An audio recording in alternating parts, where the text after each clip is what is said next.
जय हिंद दोस्तों, स्वागत है आप सबका समीक्षा अधिकारी और सहायक समीक्षा अधिकारी की जो भूगोल की जो सीरीज चल रही थी उसका ये थर्ड पार्ट है। और इस वीडियो में हम लोग देखेंगे जो भूगोल के 2014 में जो क्वेश्चन पूछे गए हैं उन सभी क्वेश्चनों को देखेंगे और उससे आसपास जो बनने वाले क्वेश्चन हैं उन सभी को भी इसी वीडियो में देखेंगे। तो आखिर तक की इस वीडियो में बने रहिएगा और देखिएगा कि किस प्रकार से एक क्वेश्चन दूसरे क्वेश्चन से रिलेटेड रहता है।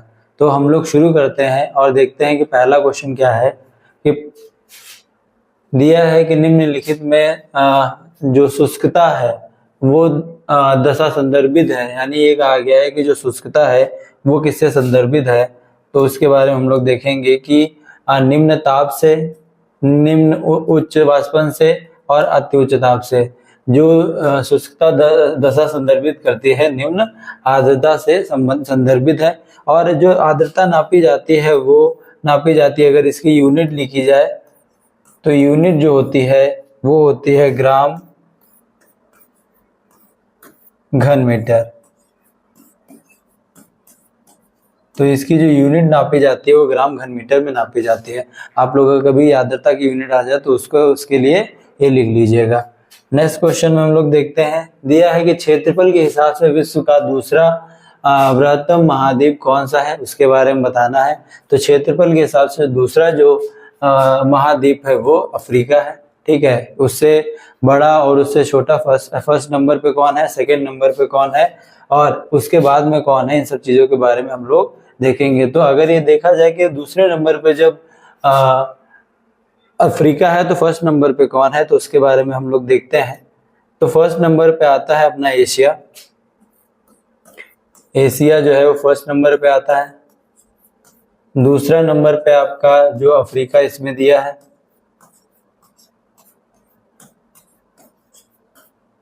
तीसरे नंबर पे हम लोग देखेंगे अमेरिका आता है और फोर्थ नंबर पे दक्षिण अमेरिका आता है।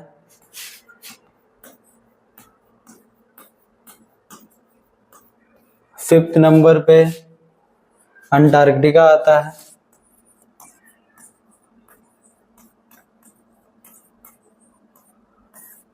और सिक्स नंबर पे यूरोप आता है। और सेवन नंबर पे ऑस्ट्रेलिया आता है। तो ये जो सारे आंसर जो बनने वाले हैं वो इससे बन सकते हैं। और भी क्वेश्चंस कि तीसरे नंबर पे कौन है, चौथे नंबर पे कौन है और पांचवें नंबर पे कौन है। तो इसका आंसर आप देख लीजिएगा कि पहले पे एशिया है, दूसरे पे जो इसका आंसर था वो इसका जो दूसरे का जो आंसर है वो एशिया है, यानी ये एशिया सॉरी अफ्रीका है, अफ्रीका। उसके बाद में तीसरे नंबर पे अमेरिका, चौथे नंबर पे दक्षिण अमेरिका, पांचवें नंबर पे अंटार्कटिका, छठे नंबर पे यूरोप आता है और सातवें नंबर पे ऑस्ट्रेलिया आता है। तो ये आप देख लीजिएगा। नेक्स्ट क्वेश्चन में हम लोग देखते हैं, अगर जैसे एरिया वाइज देखा जाए तो जो सबसे बड़ा जो है, अगर देखा है कि ये सबसे बड़ा जो एशिया है, उसके बाद में अफ्रीका है, ये फर्स्ट नंबर पे, ये दूसरे नंबर पे, ये तीसरे नंबर पे, ये चौथे नंबर पे और पांचवें नंबर पे आता है हमारा अंटार्कटिका, ये इधर है। और छठे नंबर पे ये यूरोप है और सातवें नंबर पे ऑस्ट्रेलिया है। तो ये एरिया वाइज दिया है मैप, इसको भी आप लोग देख लीजिएगा। क्वेश्चन में दिया गया है कौन सी नदी जो उड़ीसा में अपना डेल्टा बनाती है उसके बारे में बताना है। तो गोदावरी उड़ीसा में नहीं बनाती है, नर्मदा नहीं बनाती है, ताप्ती नहीं बनाती है। जो इसका आंसर है वो महानदी है। महानदी अपना जो डेल्टा बनाती है वो उड़ीसा में बनाती है। इसके बारे में हम लोग देख लेते हैं कि महानदी के बारे में, कि जो महानदी है वो निकलती है छत्तीसगढ़ से,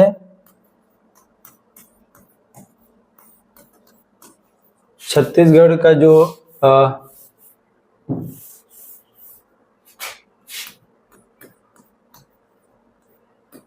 छत्तीसगढ़ का जो धमतरी जिला है, धमतरी जिला से,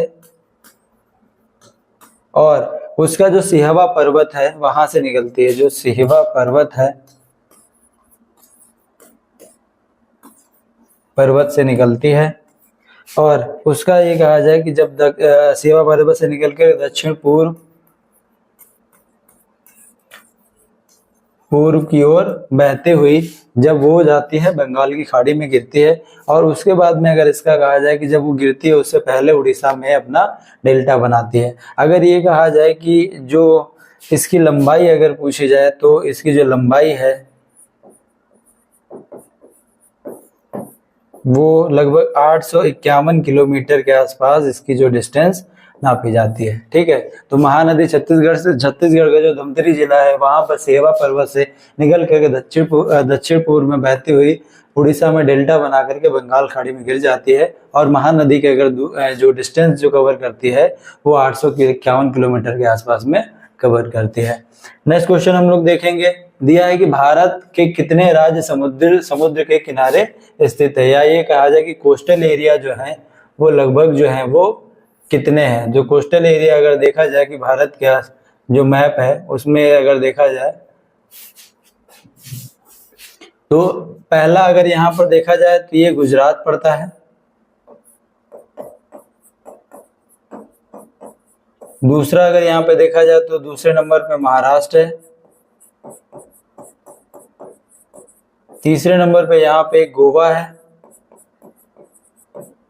उसके बाद में कर्नाटक पड़ता है, चौथे नंबर पे कर्नाटक,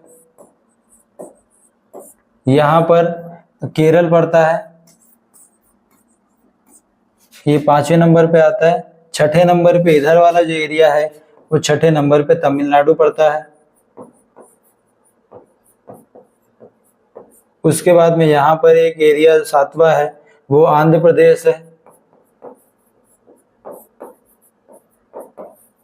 आंध्र प्रदेश के ऊपर जो है वो उड़ीसा पड़ता है, ये आठवें नंबर पे है, उसके बाद में जो यहाँ पर पड़ता है 9वें नंबर पे जो है वो पश्चिम बंगाल है। तो जो इसका सही आंसर होगा वो 9 होगा, यानी जो 9 एरिया है वो हमारे कोस्टल एरिया कहलाते हैं। ठीक है, तो और दूसरी चीज ये होता है कि जो सबसे बड़ी तटरेखा जो बनाता है समुद्र से वो गुजरात है, यानी गुजरात जो है वो सबसे बड़ी तटरेखा बनाता है। ये भी ऑप्शन में आता है, यदि भी क्वेश्चन बनता है। ये आप देख लीजिए, दिया गया है कि पहले नंबर पे यहाँ पर गुजरात है, दूसरे नंबर पर महाराष्ट्र है, तीसरे नंबर पे गोवा है,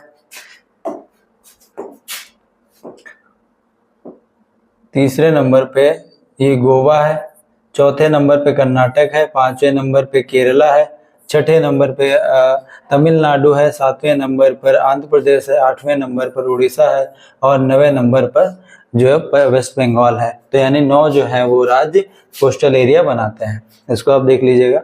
नेक्स्ट क्वेश्चन में हम लोग चलते हैं, देखते हैं कि भारत में सबसे अधिक उपजाऊ मृदा कौन सी है। तो अगर इसका सबसे बेस्ट बनता है कि अगर ये पूछा जाता है भारत नहीं जो कौन सी मृदा जो होती है सबसे उपजाऊ होती है, तो जो सबसे जो उपजाऊ मृदा होती है वो जलोढ़ मृदा होती है। जलोढ़ मृदा जो है वो सबसे ज्यादा उपजाऊ मृदा होती है। और दूसरी चीज ये है कि भारत में जो सबसे अधिक जो क्षेत्र है इसका जमीन का, यानी पहली चीज जो भारत में सबसे अधिक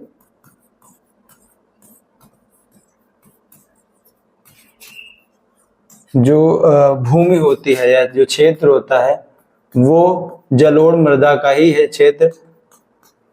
जलोढ़ मृदा मैदानी क्षेत्रों में पाया जाता है, यानी जहां पर नदियां अपना बेसिन बहा करके एक जो मैदानी एरिया बनाती हैं, यानी निक्षेपण करा करके जो लाती हैं, वो वही एरिया जो है वो जलोढ़ एरिया कहलाता है। और दूसरी चीज ये है कि जो गंगा बेसिन है ये सबसे बड़ा एरिया है।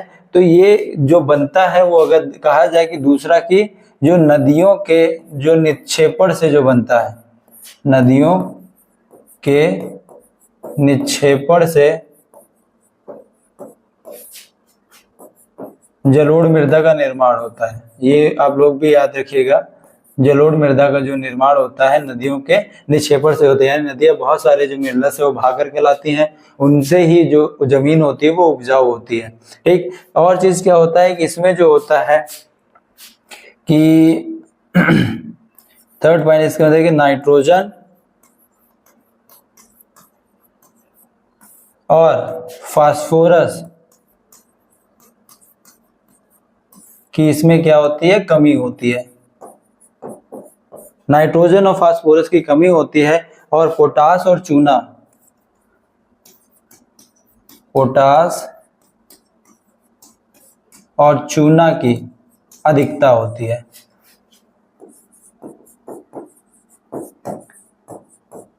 यानी जलोढ़ मृदा सबसे उपजाऊ मृदा होती है। दूसरी, भारत में सबसे अधिक जो एरिया है वो इसी एरिया जलोढ़ मृदा का ये एरिया है।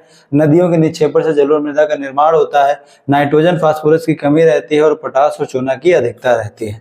ठीक है, तो ये जो क्वेश्चन होता है वो इन्हीं टाइप से बनेगा क्वेश्चन, जो भी मृदा से जलोढ़ मृदा से प्रश्न बनेगा। नेक्स्ट क्वेश्चन पे हम लोग देखते हैं, कहा गया है कि सबसे ज्यादा जो प्रोटीन है वो किसमें पाया जाता है। जो सबसे ज्यादा जो प्रोटीन है वो सोयाबीन के दाने में पाया जाता है। सोयाबीन के दाने में जो पाया जाता है वो 35% से लेकर के 40% तक जो है वो इसमें प्रोटीन पाया जाता है, और सोयाबीन में सबसे ज्यादा प्रोटीन पाया जाता है। नेक्स्ट क्वेश्चन में हम लोग देखते हैं कि कहा गया है कि साधारण जो एरोमेगी खरपतवार है वो किसमें पाया जाता है।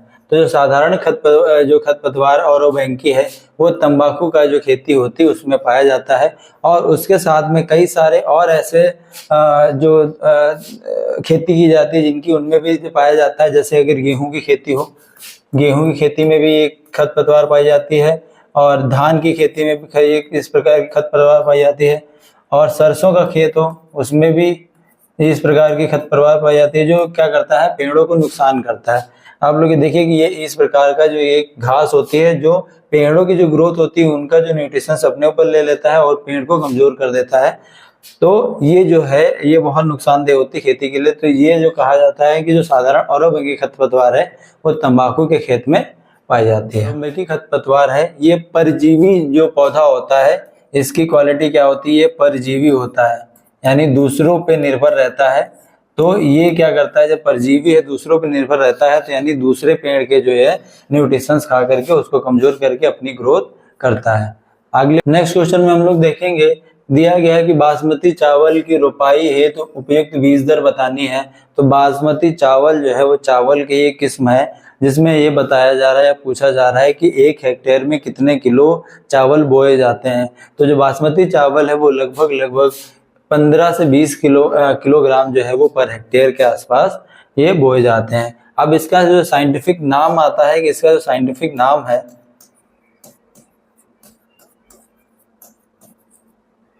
इस चावल का साइंटिफिक नाम अगर पूछा जाए, कभी कभी पूछ लेता है, तो ये होता है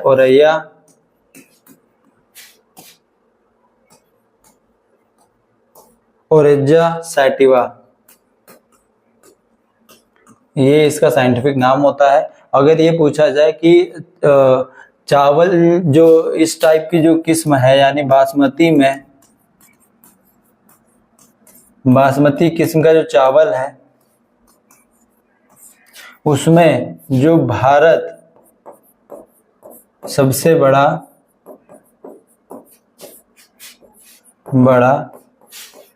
उत्पादक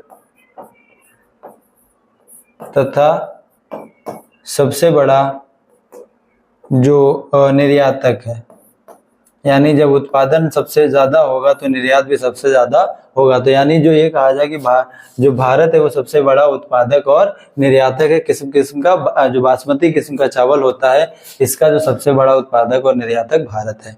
एक चीज आती है कि जब इसमें एक प्रकार पूछा जाए कि ये कितने प्रकार का पाया जाता है, तो एक होता है श्वेत यानी सफेद।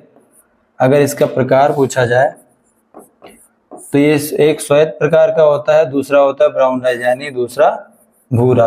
तो ये 2 प्रकार के जो होते हैं चावल पाए जाते हैं।